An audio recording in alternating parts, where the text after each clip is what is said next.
Доброе утро, Якутия! Начинаем новую рабочую неделю. С вами Вероника Тамтосова и спешим, конечно, поделиться самыми интересными новостями за эти выходные. Для всех, кто любит путешествовать, отличная новость. Аэропорт Геленджика возобновил работу после трехлетнего простоя. Терминал принял первый рейс в разгар курортного сезона. Пассажирам теперь доступны прямые перелеты к морю, что упростит отдых на юге России. Время перелета из Москвы составляет всего 4 часа. Так что вперед наслаждаться летним отдыхом. Ошеломляющее выступление и блестящий результат на чемпионате мира по водным видам спорта в Сингапуре у нашей команды первое и такое важное золото. Медаль высшей пробы завоевал Александр Мальцев. Сложнейшая сольная техническая программа. Ни одной ошибки, шансов у соперников просто не было. Настоящий триумф на соревнованиях, куда впервые за последние несколько лет нас допустили в нейтральном статусе. Александр Мальцев вернулся и доказал, что равных нет. И еще о наших успехах на соревнованиях мирового уровня. Российские школьники завоевали 5 золотых и 1 серебряную медаль на 66-й международной математической олимпиаде. Это крупнейший и самый престижный интеллектуальный турнир среди старшеклассников. Он проходит в Австралии. Наши ребята участвовали дистанционно из Владивостока. Без наград не остался ни один россиянин. Столь высокие результаты на подобных состязаниях у нас не первый год. Россия входит в тройку сильнейших по международным олимпиадам. Молодцы наши школьники. Но еще одна прекрасная новость. 12 золотых медалей принесли наши якутские бальники. И, кстати, мы их сегодня увидим. Ребята придут к нам в студию, поделятся своими впечатлениями, как им выступление во Вьетнаме вместе со своим руководителем. Так что не переключайтесь. Ну а прямо сейчас расскажу такие важные новости, насколько же тепло у нас сегодня в республике. В центральных районах сегодня 22-30 градусов выше 0, в Заречной группе 20-30 со знаком плюс. В южных 14-23 выше 0, в Вилюйской группе 23-31 со знаком плюс, Нижнеленских плюс 22, плюс 29, западных 19-30 выше 0. В Колымо-Индигирской группе Усов 17-25 градусов тепла, в Янских плюс 20, плюс 29, на северо-западе плюс 18, плюс 25 градусов.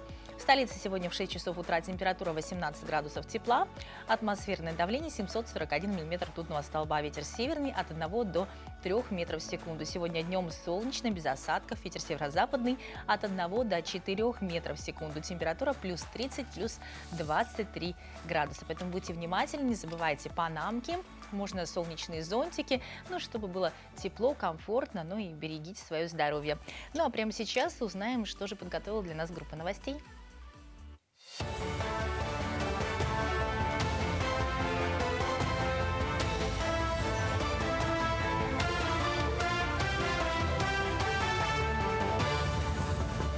Доброе утро, Якутия. Далее блок новостей.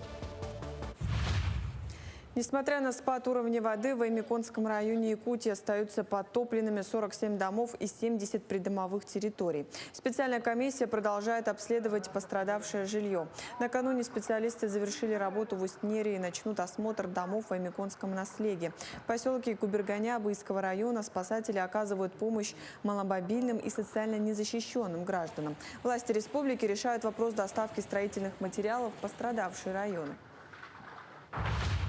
С 1 октября денежное довольствие действующих военнослужащих будет проиндексировано на 7,6%, сообщил депутат Госдумы Максим Гавырин. Это повышение также станет основой для перерасчета пенсий военным пенсионерам, сотрудникам Росгвардии, ФСИН, органов внутренних дел, таможни. Индексация коснется пенсий за выслугу лет по инвалидности и в связи с потерей кормильца, назначенных по линии военного ведомства. Перерасчет будет произведен Социальным фондом России автоматически после получения данных об обновленных окладах. Владельцы банковских вкладов могут лишиться субсидий на оплату ЖКУ, если проценты по депозитам превысят установленный порог дохода. Об этом агентству «Прайм» рассказала доцент кафедры финансов устойчивого развития Мария Ермилова. Для получения субсидии доля расходов на ЖКУ не должна превышать в среднем 22% от совокупного дохода семьи. При этом учитываются все источники дохода, включая зарплату и проценты по вкладам. Если доход превысит установленный лимит, субсидию могут отменить. В Амгинском районе проходит второй этап работы по асфальтированию автодороги Амган-Нижний Бестях. Так, до конца 2028 года планируется ремонт и асфальтирование дороги до Амги. Общая протяженность работ составляет 159 километров. В прошлом году работники заасфальтировали 7 километров от поселения Нижний Бестях. В этом году по плану асфальтирование дороги на территории Амгинского улуса составляет 10 километров. На сегодня выполнены все земляные работы и готовы к укладке асфальта. На сегодняшний день готово 5 километров земполотна, основания под асфальтирование. И вот буквально на днях сейчас мы видим, что ведутся работы по асфальтированию, которые завершатся на днях. Ну, по заверению подрядчиков, планируют в июле месяце все 10 километров завершить. Потом будут проводиться работы по благоустройству. Две якутские дзюдоистки выступят на турнире «Большого шлема» в Монголии. Карина Ефимова и Надежда Татарченко вошли в состав сборной России для участия в турнире «Большого шлема» в Улан-Баторе, который пройдет с 25 по 27 июля. Карина Ефимова, чемпионка России в категории до 52 килограмм, выйдет на татами 25 июля. Надежда Татарченко, серебряный призер чемпионата страны в категории до 78 килограмм, будет бороться 27 июля. Успешное выступление на турнире позволит спортсменкам заработать рейтинговые баллы.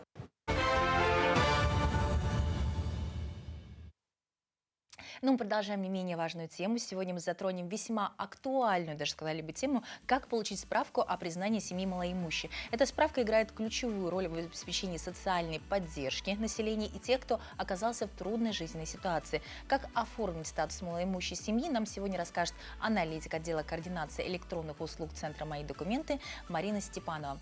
Доброе утро. Доброе утро. Ну, Марина, сложная на самом деле тема, потому что если кто-то оказался впервые в такой ситуации, что эта справка нужна, вот что представляет вообще собой эта справка? Доброе утро. Данная справка предоставляется малоимущим семьям, либо одиноко проживающим гражданам, у которых по независящим от них причинам среднедушевой доход семьи получается ниже величины прожиточного минимума, установленного на душу населения в Республике Саха-Якутия. И получение данной справки дает статус, устанавливает статус малоимущего сроком на 1 год. Угу. Так, почему только на 1 год и кто может обратиться за услугой? Почему на 1 год? То есть за год может поменяться ситуация, у человека уже могут появиться доходы. По заявителями в данном случае по данной услуге являются граждане Российской Федерации, одиноко проживающие, либо члены семей, которые проживают в Республике Саха-Якутия. Заявление подается одиноко проживающим гражданинам от собственного лица. В случае, если необходимо предоставить статус малоимущей семье, тогда может подать заявление любой совершеннолетний член семьи. Ну, неважно, кто это, даже, в принципе, муж, жена, да? Да. Кто входит в состав семьи тогда? Так, для расчета среднедушевого дохода в состав семьи будет входить сам заявитель, супруг либо супруга заявителя, их несовершеннолетние дети, также включаются дети, находящиеся под опекой, и дети до 23 лет, но при условии, что они обучаются по очной форме в среднем либо высшем учебном заведении. А те, кто находится на иждивении, допустим, старшие родственники, может, они на попечительстве как-то вот оформлены, если это? Они нет. Они не входят? Они не входят. Какие документы необходимо предоставить и какой срок предоставления результата? Тут минимальный пакет документов. Потребуется паспорт гражданина Российской Федерации и сведения о доходах заявителя за последние 3 календарных месяца, которые предшествуют месяцу подачи заявления. Это те сведения, которые не запрашиваются между органами, а те, которые необходимо предоставить самостоятельно. Это сведения о заработной плате сотрудников МВД, например, военнослужащих, стипендия и доходы от предпринимательской деятельности. То есть, в принципе, 2 НДФЛ запрашивать у работодателя нужно, это все получать? Это есть. Мгм.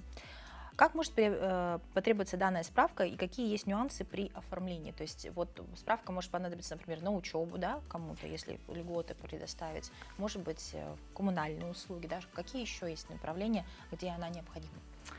Справка о признании семьи малоимущей Мгм. зачастую требуется для, например, получения бесплатного питания на детей до 3 лет. Требуется в садике и в школы. Мгм. Также получение данной справки о признании семьи малоимущей дает возможность получить льготы, например, для подключения газа, либо для государственной социальной помощи в виде на основании социального контракта. Мгм. Ну, в принципе, достаточно обширный, да? Но вот по нюансу есть нюанс, который бы я хотела отметить, что данная справка, она не является основанием для получения социальной стипендии студента. То есть все-таки там нужно именно другие документы, да, представить? Там, да, там условия другие. Мгм. Эта справка не... А где можно получить данную справку и как обратиться за этой услугой? Справку можно получить в любом офисе центра «Мои документы», подав заявление, приложив документы необходимые, желательно предварительно записавшись. Вот. Либо можно электронно через региональный портал государственных муниципальных услуг Якутия. Мгм. Скажите, пожалуйста, заранее записаться все у нас также осталось по телефону, либо в центре «Мои документы» через терминал, либо онлайн через бота, да? Как еще можно к вам записаться? Все верно. Записаться можно предварительно в офис центра «Мои документы», либо самостоятельно через портал mfcsaha.ru, либо, да, обратившись по номеру телефона регионального центра телефонного обслуживания. Ну, дорогие телезрители, если вдруг есть необходимость получить консультацию, да, вы всегда можете позвонить в центр «Мои документы», вот такие замечательные специалисты вам все еще раз повторят, какие документы необходимы, либо подходите на консультацию. Спасибо большое за подробный рассказ. Я уверена, что кто-то для себя вынес, что нужно дополнительно запросить какие-то документы, ну или вспомнил, что можно заблаговременно записаться и не стоять в очереди. Ну, а такой необходимой и важной бумажной волокиты, просто жизненно, я бы сказала, необходимой, отвлекаемся, пора встряхнуться и зарядиться, потому что никакие документы не заменят живую энергию и бодрость тела, особенно с утра. Самый простой и действенный источник – утренняя зарядка. Переключаем фокус с документов на движение и присоединяемся к нашим тренерам. Доброе утро, меня зовут Лилия, и я фитнес-инструктор по направлению зумба. И сегодня мы с вами сделаем танцевальную зарядку. Итак, давайте начнем, изучим несколько движений. Ножки вместе, мы работаем V-step с правой ноги. Раз, вперед, 2, 3, 4, встали на место и раз, 2, 3, 4, раз, 2, 3, 4. Добавляем руки с прыжком. Хоп! Раз, 2, 3. Выдох. Раз, 2, 3. Хоп! Раз, 2, 3, 4. Последний. И хоп! Отлично. Сейчас мы выполняем 2 шага вправо. И раз, хоп, 2. И присед. Таз назад выводим. Встали, выдох. Снова. Встали в обратную сторону. И раз, 2. И сели. Хоп, сели. Хоп. Раз, хоп, 2. Хоп, сели. Хоп, 2. Хоп. Еще раз, 2, 3, 4.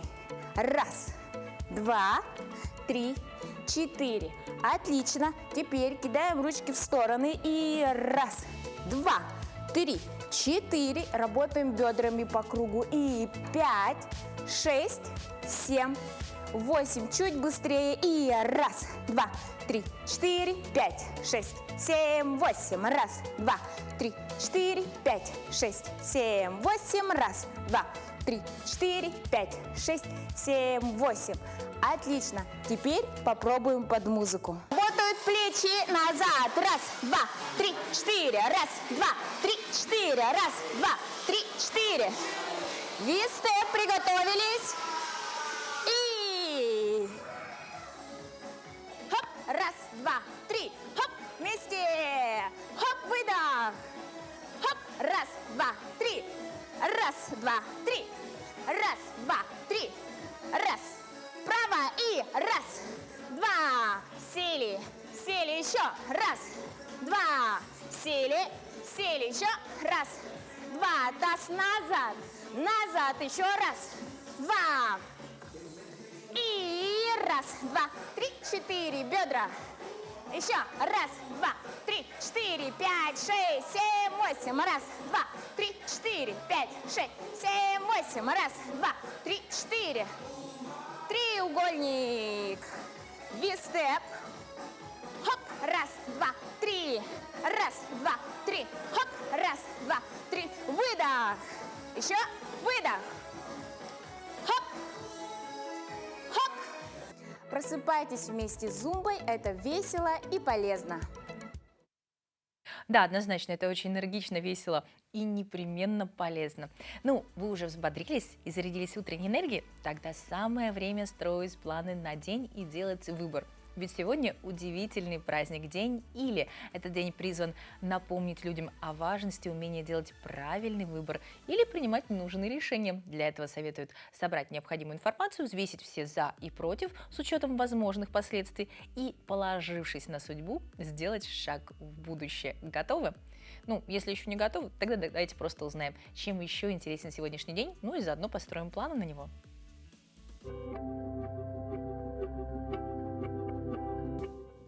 На календаре 21 июля. Сегодня отмечают День «Обнимайте своих детей». По народному календарю Прокопий Жнец. На Прокопия было принято произносить различные заговоры. Люди верили, что в этот день на полях появляется камаха. Так называли червеца, насекомое-вредителя. Говорили, что она свивается в клубок, который катается по земле. Если такой клубок попадется человеку под ноги, это предвещает ему благополучие на целый год. Поэтому на Прокопия многие специально выходили в поле поискать камаху. Этот день в истории. 1613. В России венчался на царство родоначальник династии Романовых Михаил Федорович. 1711. Петр I в ходе Прудского похода в европейские владения Турции оказался в окружении. 1774. Россия и Турция заключили Кючук-Кайнарджийский мирный договор. 1804 в России принят первый цензурный устав, а в 1969 году в этот день человек впервые ступил на поверхность Луны. В этот день родились Александр Македонский, македонский царь, полководец, Жан Пикар, французский астроном, Дезире Арто, французская певица бельгийского происхождения, Василий Соколовский, советский военачальник, маршал Советского Союза, Эрнест Хемингуэй, писатель, Владимир Серов, советский живописец, график, педагог, народный художник Советского Союза, Владимир Касатонов, советский военачальник, адмирал флота. Именины сегодня отмечают Александр, Дмитрий, Николай и Федор. Ну, замечательный на сегодня день. Ну, вообще здорово, что сегодня понедельник. Но, а самое главное, классно, что сейчас лето. Сезон отпусков в разгаре. Многие копили на поездки в течение года, а кто-то рассчитывал на кредитные карты. Но есть и другие финансовые инструменты, с помощью которых можно решать неотложные потребности. К примеру, услуги ломбардов. В прошлом году ломбарды выдали гражданам займы на 302 миллиарда рублей. Это на четверть больше, чем годом ранее. Основная причина, как говорят специалисты, устойчивое повышение цен на золото. Именно под залог золотых изделий выдается большая часть займов. А насколько популярна услуга ломбардов у нас в республике и как безопасно пользоваться их услугами, мы расскажем в очередном выпуске рубрики «Финграмотность». Вы когда-нибудь пользовались услугами ломбарда? Ой, это было очень давно, наверное, когда мы были студентами. Но, слава богу, сейчас уже нет. Как вы относитесь к ломбардам? Ну, там, конечно, убийственные проценты. И не хотелось бы, чтобы люди вообще обращались. Но раз они обращаются, значит, есть такая нужда, и, наверное, она им помогает иногда. Нет. Как вы к ним относитесь? Ну, нейтрально. Считаете ли вы, нужны ли они нам? Ну, я думаю, да, если у кого-то залежались там, ювелирка, сдать, забрать деньги, нормально, я думаю. Ломбард? Нет. А почему? А зачем? Мне только никогда не было, чтобы у меня денег не было, например. Все рассчитываю, по плану живу. Я считаю, что ломбард это пользуются, кому деньги срочно нужны на что-то. ломбард, там можно сдавать вещи, которые уже, то есть уже ненужные вещи. Если бы была возможность, вы бы воспользовались услугами ломбарда? Если была возможность, то да. Как видим, якутяне не очень активно пользуются услугами и доверяют ломбардам. Между тем, это один из популярных финансовых инструментов во всем мире. Но что же нужно знать, чтобы убедиться, что ломбард работает легально? Легальные ломбарды, список расположен на сайте Банка России. Также в поисковой строке Яндекса можете при поиске ломбарда увидеть, что у легальных ломбардов сайты помечены синей галочкой и написано ЦБ РФ. Ломбарды работают давно, и пользоваться их услугами удобно и на самом деле не слишком рискованно. Деньги выдают сразу, нужен только паспорт. Чтобы получить заложенное имущество обратно, вы должны вернуть сумму займа и выплатить проценты за время пользования. Что будет, если заемщик не вернет долг? Официальный ломбард продаст ваше залоговое имущество не ранее, чем через месяц после окончания срока действия договора. Причем имущество оценено более 300 тысяч, он продаст через публичные торги. Неважно, продаст ли ломбард заложенное имущество дешевле, чем сумма заема, займ будет считаться закрытым. В случае же, если ломбард продаст имущество дороже, чем сумма займа и набежавшие до дня продажи проценты, вы имеете право потребовать обратно сумму, которая превышает сумму вашего займа и начисленных процентов. Сделать это можно в течение 3 лет с момента продажи, обратившись или написав заявление в ломбард. Как не столкнуться с мошенниками? Чтобы быть точно уверенным в организации, в которую обратились, сверьте все его данные в реестре Банка России. Название, контактную информацию, официальный сайт, юридический адрес. Сейчас очень много организаций имитируют, что они ломбарды, а на деле являются комиссионными магазинами. Такая организация выкупает у населения залоговое имущество, но не является ломбардом. Отличие от ломбарда, что они могут продать ваше имущество в любой день. Официальный ломбард всегда вам даст залоговый билет, по которому вы обратно сможете выкупить свое имущество в течение срока действия. Зная эти правила, вы можете пользоваться услугами официальных ломбардов без боязни, что вас обманут. Да, будьте внимательны, собраны, и прежде чем куда-то обращаться, проверьте, что это то заведение, которое вы хотели. То есть, если это ломбард, вам только что назвали признаки, которым он должен соответствовать, все необходимые документы, которые должны быть в уголке потребителя. Ну, всем еще раз доброго утра. Продолжаем наш эфир непростой, но важной темы. К сожалению, по статистике, каждый второй брак в России заканчивается разводом. Как пережить этот кризис без лишних травм? Что говорит закон о расторжении брака? И как с правовой точки зрения правильно расторгнуть брак, избежав лишних конфликтов, расскажет наш юрист.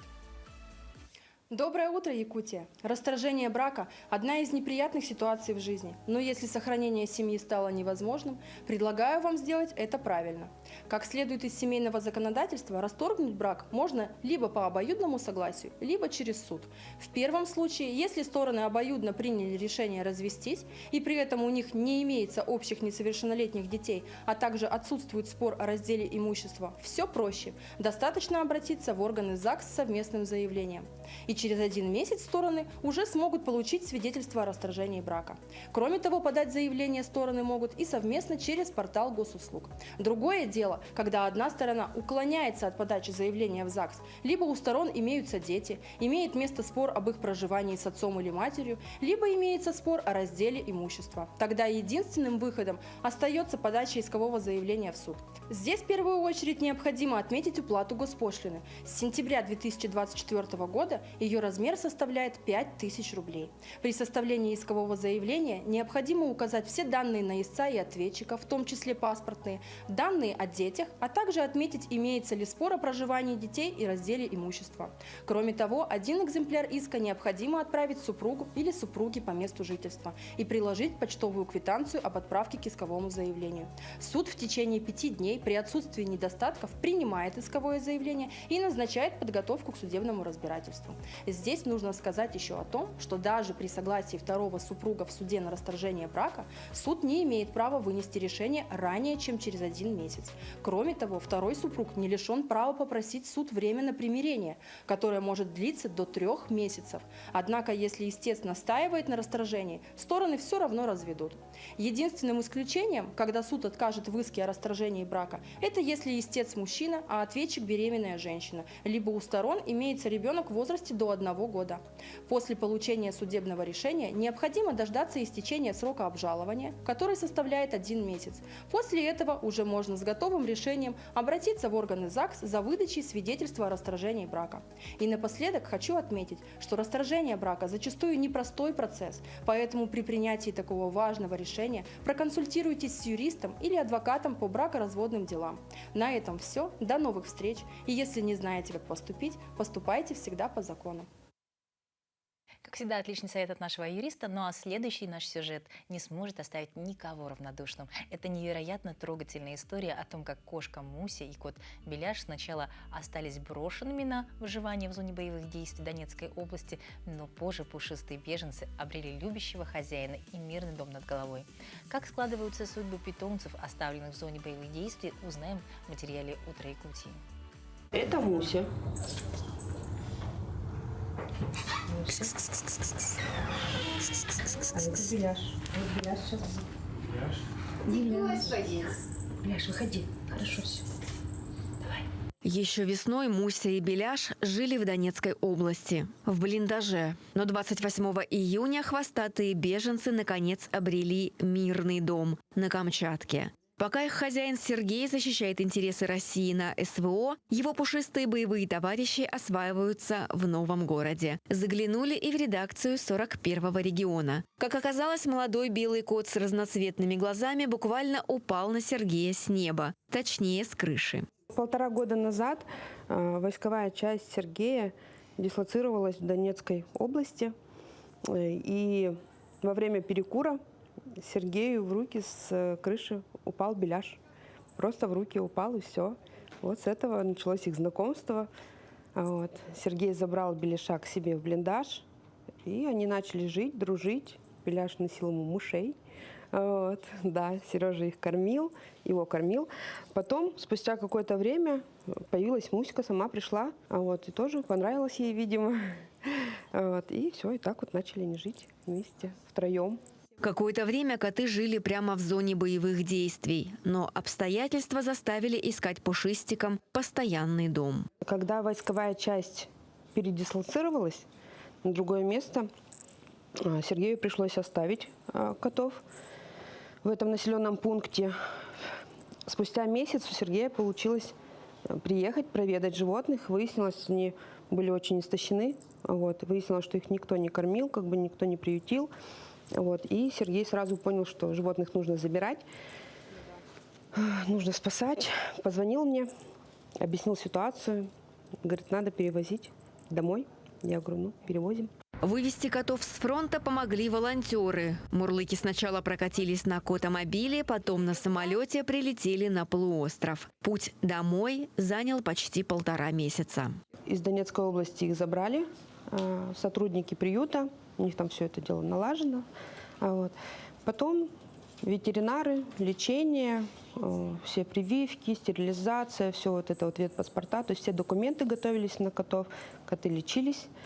И когда все было готово, также на специальной машине их довезли, у них котомобили специальные, да, для перевозки животных. Их перевезли в Москву, и с Москвы уже самолетом коты добрались. Евгения нам привезла их. Вот, в аэропорту мы их встретили. Мы только зашли с ними в самолет, коты свернулись и стали спать. Всю дорогу мне приходилось проверять, а живые ли они, все ли у них в порядке. Коты высовывали нос, лапки, подтягивались и говорили, просьба не будить до прибытия на финальный пункт. А попали они к нам от бойцов из одного из самых горячих направлений, Западный фронт, где идет очень большое продвижение, и ребята уходят вперед. Мы выезжали и через целую систему передач, через одних ребят, через других, в прифронтовую зону, которая уже закрытая, которая тоже под обстрелами, передали этих 2 котиков. Новую котомаму Анну пушистики приняли практически сразу. Полуторагодовалая кошка Муся доверилась первая и своим поведением показала, что нуждается в ласке и заботе. Кот Беляш, которому 2,5 года, несколько дней присматривался, но тоже одобрил хозяйку. Муся, она прям сразу пошла на контакт, прям вот с первого момента. То есть она очень контактная, очень такая доброжелательная. Беляш нет, Беляш он такой парень настороженный. Видно, что он прям с самого начала, наверное, вот этих военных действиях, и поэтому к людям насторожен, к ситуациям. Проект спасения животных с линии фронта – это объединенные усилия некоммерческих организаций. Кошкин дом Донецк, Мы и город из Ростова-на-Дону и волонтеров в разных городах России. Сотрудники приюта выезжают в разрушенные поселения и забирают брошенных домашних животных, лечат их, обрабатывают от паразитов, прививают и пристраивают в семьи. Для животного, конечно, это стресс остаться одному. Развалины, разрушенные населенные пункты боевыми действиями, и там ходят кошки и собаки. Частично дичают, конечно, но выжить они в таких условиях не могут. Это животные домашние, они привыкли к тому, что у них есть человек. С 12 марта 2022 года волонтеры вывезли с фронта уже 6500 животных. Для военнослужащих, которые хотят отправить прикормленных на фронте животных в свои семьи, существует проект «Жду тебя дома». С его помощью четвероногие боевые товарищи уже добрались до Владивостока, Хабаровска, Новосибирска, Иркутска, Сахалина и вот теперь до Камчатки. Благодаря проекту «Жду тебя дома» в семьи бойцов добрались уже больше 600 животных. Да, животные в эпицентре событий, символ жизни, вопреки всему. Прекрасная, трогательная история, что они находят новый дом. Но вернемся к мирной жизни, где нас подстерегают другие враги. Ошибки, особенно коварны паронимы, слова-двойники вроде «оплатить» или «уплатить», «адресат» или «адресант». Перепутал, и твоя мысль уже не долетела в правильной форме. Как не попасть в эту ловушку? Сейчас разберемся в нашей постоянной рубрике. Доброе утро, дорогие телезрители! Когда мы с вами говорим о значении слов, то нередко вспоминаем о синонимах и антонимах. Но сегодня мы с вами поговорим о паронимах. Здесь нужно отметить, что термины часто бывают говорящими, если мы понимаем значение частей, которые их составляют. Так, у слова антоним и синоним у этих терминов есть общая часть – оним. Эта часть в переводе с греческого обозначает имя. Иными словами, антонимы – это разноименные слова, а синонимы, наоборот, одноименные слова. А что же паронимы? В переводе с греческого корень «пара» обозначает «возле», «около». И в слове пароним есть уже знакомый нам корень онима – «имя». То есть получается, паронимы – это возле именованные слова. У паронимов, как правило, есть общее значение, что-то общее значение, но есть и различия. Они похожи по написанию, похожи по звучанию, но все-таки не совпадают полностью. Примерами слов паронимов могут быть слова «эффектный» и «эффективный». И хотя слова паронимы имеют схожее звучание и написание, все-таки синонимы у них разные. Так, у слова «эффектный» синонимами являются такие слова, как яркий, выразительный, производящий эффект на наблюдателя. Например, эффектное платье. А вот у слова «эффективный» синонимы будут другие. Это такие слова, как действенный, способный качественно выполнять работу. Например, эффективный механизм. Слов паронимов в русском языке очень много, и далеко не всегда легко с ними разобраться. Но все-таки давайте говорить правильно. Всего доброго! Да, давайте прислушиваться к советам и говорить правильно. Это очень важно в современной действительности.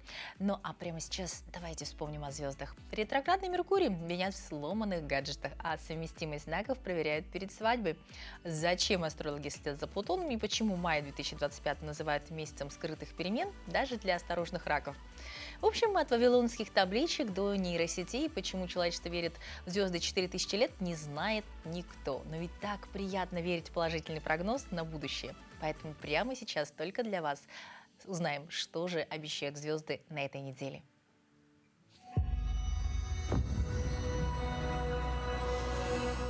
Овны, вы словно раскаленный металл и готовы принимать форму, но не терпеть давление. Вам необходимо пространство, где можно проявиться. Отличная неделя для творчества, флирта, новых проектов. Остерегайтесь конфликтов, вы огонь, но пусть он греет, а не жжет. Тельцы, ваш дом, ваша крепость вас потянет на уют, порядок, может быть, даже ностальгию. Хорошее время, чтобы заварить чай, разобрать старые письма, пересмотреть приоритеты. Финансовых трат будет много, но не все разумны. А вот душа захочет покоя и близости.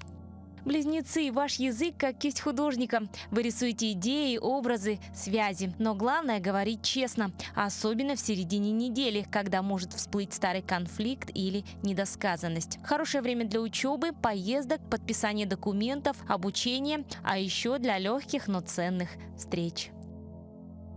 Раки, солнце уходит из вашего знака, оставляя после себя ощущение глубины. Вы словно прошли сквозь себя и теперь смотрите на мир изнутри наружу. Пора подумать, чего вы стоите. Деньги, самооценка, уверенность. Если кто-то рядом вас занижает, уходите. Львы, солнце возвращается домой, ваш знак, а значит, начинается ваш личный Новый год. Неделя словно специально создана для смелых жестов, поступков и теплых признаний. Сердце требует искренности, а знаки подтверждают – вы на верном пути. Девы, ваша сила в тишине. Хорошее время, чтобы подвести итоги, закрыть старое, простить или отпустить. Может захотеться одиночество, и это нормально. Это неделя, на которой лучше не торопиться. Покой сейчас продуктивнее, чем гиперактивность. Сон, интуиция и прогулки наедине – ваши лучшие союзники. Весы, ваша неделя будет похожа на легкий праздник. Случайные встречи, идеи и предложения. Особенно благоприятны коллективные дела, творчество, благотворительность, вечеринки. Возможен внезапный вдохновитель, кто-то, кто скажет одну фразу, и она перевернет ваш внутренний мир. Скорпионы, это неделя авторитетов. Или вы сами становитесь таковыми, или встречаете тех, кто будет играть эту роль. На работе ясность, на людях признание, внутри вызов. Нужно удержать баланс между контролем и доверием. Вам не нужно держать все на себе, позвольте помочь вам. Стрельцы, вы чувствуете, как за спиной вырастают крылья. Отличное время для путешествий, планирования, философии, духовных практик, смены взглядов. В любви легкость, флирт и, возможно, недоразумение с хорошим концом. Козероги, это неделя переосмысления, когда многое станет понятнее. Может открыться тайна, придет нужная информация, появится мощный инсайт. Главное не прятать голову в песок. Все, что происходит сейчас, на пользу, даже если поначалу вам так не кажется. Водолеи, эта неделя как зеркало, она покажет, где вы притворяетесь, а где искренне. Отличное время для откровенных разговоров, новых союзов, переговоров. И особенно для романтических жестов. Не забудьте, вас любят не за концепции, а за душу. Не бойтесь ее показывать. Рыбы, ваше внимание переключается на тело, быт и рутину. Сделайте утро красивым, уборку медитацией, а ужин волшебным. Это неделя маленьких дел, которые станут мостиком к большим переменам. Возможны изменения в работе или здоровье. Прислушайтесь к организму, он знает, куда вы идете.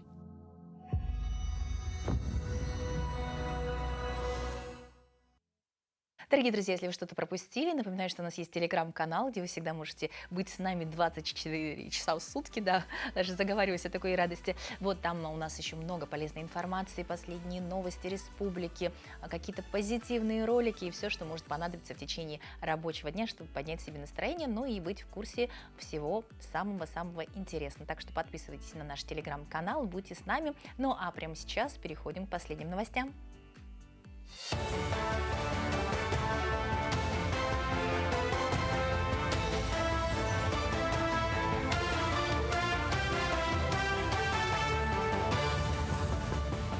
Мы продолжаем говорить о самых заметных событиях этого утра. Премьер-министр Михаил Мишустин поручил разработать стратегию развития креативной экономики до 2036 года. Документ должен быть представлен в правительство до середины февраля 2026 года.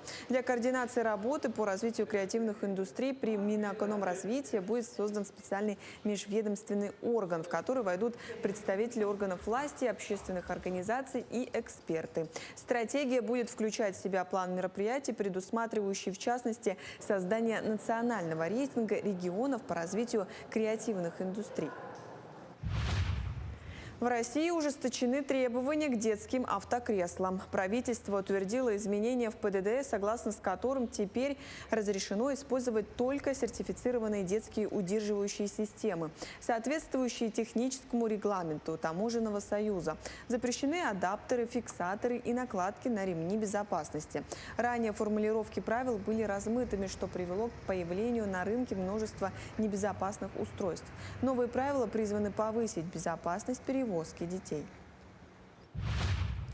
Рособорнадзор сообщил, что результаты пересдачи ЕГЭ, которая проходила 3 и 4 июля, были переданы в регионы 11 июля. Глава ведомства Анзор Музаев подтвердил, что выпускники получили результаты вовремя, что позволяет им успеть подать документы в вузы до окончания приемной кампании. В этом году более 135 тысяч выпускников воспользовались правом на пересдачу ЕГЭ, что на 30,5 тысяч больше, чем в прошлом году.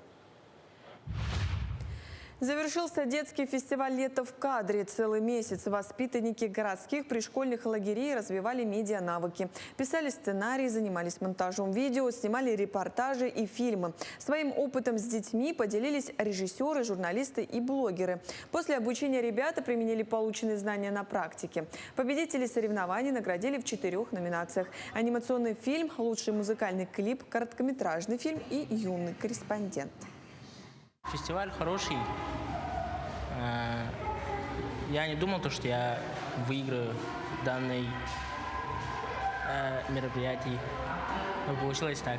Мы снимали репортаж про наших инструкторов ПДН, брали у них интервью, спрашивали у них разные вопросы по типу, связанные с детьми и про их работу. В Якутии прошло открытое первенство по легкой атлетике, собравшее более сотни участников всех возрастов. Любители бега соревновались на коротких и средних дистанциях. Организаторы отметили, что главная цель соревнований не только спортивные результаты, но и продвижение здорового образа жизни. Вовлечение в бег как можно большего числа людей, независимо от возраста и опыта. Мы развиваем именно любительский бег и легкую атлетику среди любителей бега. В отличие от массовых забегов, это соревнования. Массовые забеги – это когда все участники получают на финише медали. Такой формат также очень сильно влияет на личностное развитие, но важно понимать, что есть и официальные соревнования, вот как наши соревнования сегодня, первенство республики. К этому часу это вся актуальная информация. До встречи в эфире.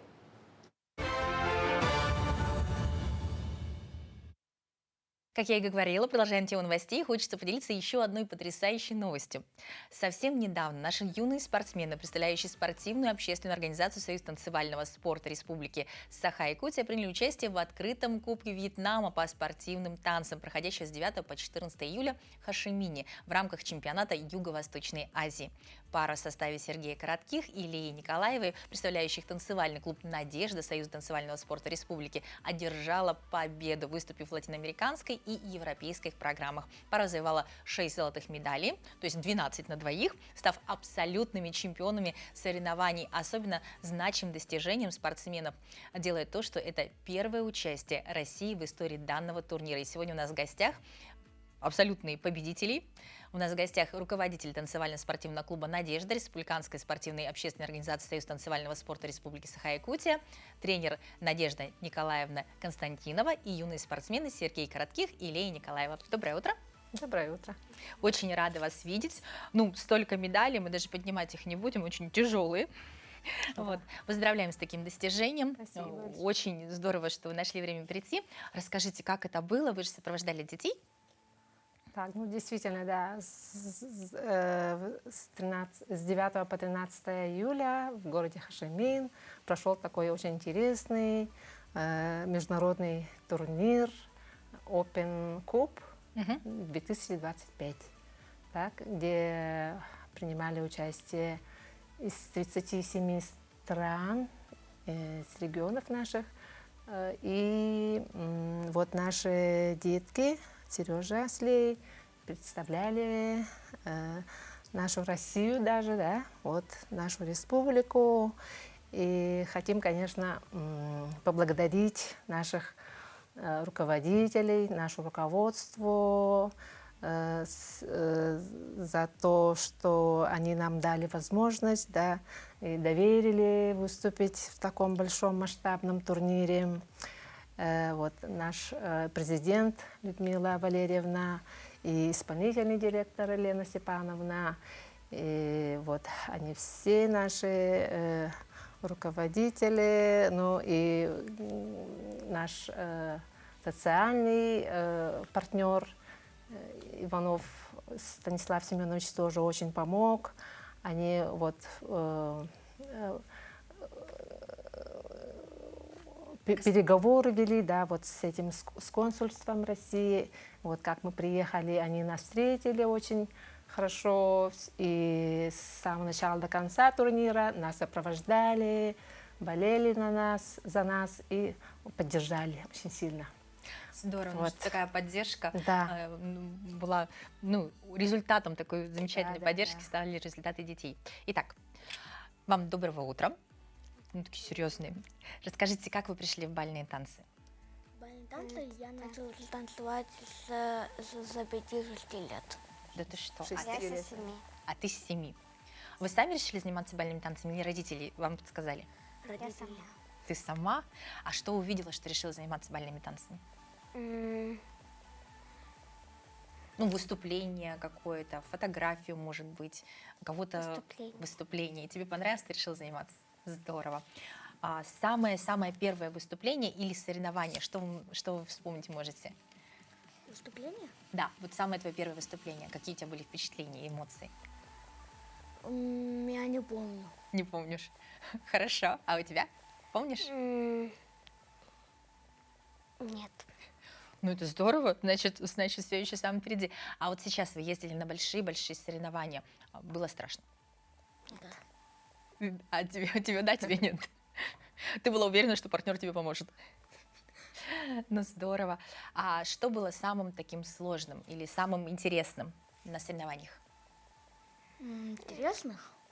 Может быть, что-то показалось необычным, в отличие... Вы же, я так понимаю, часто участвуете в России на больших соревнованиях, да, в республике, а вот сейчас вы уже на международный уровень вышли. Вот что было самым таким волнительным, может быть, или запоминающимся, или отличалось от обычных соревнований?